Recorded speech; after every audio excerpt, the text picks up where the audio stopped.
Yan, no? Strada 1415. So, palit tayo ng ECB mga boss, no? 200 plus nang natakbo nito. So, eto. Jerking kasi, no? May jerk siya. Nagje-jerk. So, niska namin. Yung fuel pressure nakataas baba na. So, kaya hinatulan na natin ng ECB. Suction control valve.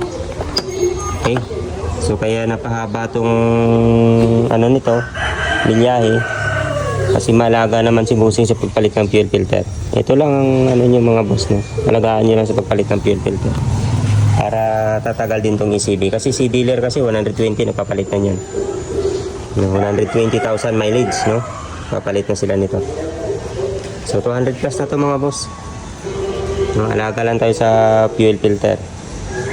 At actually ito kasama talaga to sa maintenance, no? Sa katagalan bumibigay talaga to. Kahit pa lagi ka napapalit ng fuel filter, katagalan bumibigay ito. No, original ECB. Okay? Install na tayo. Thank you mga boss. Ito na yung status ng Strada, no? Grabe, so responsive na. Tsaka wala na yung jerk, no?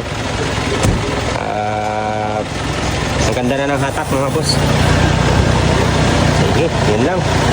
Thank you.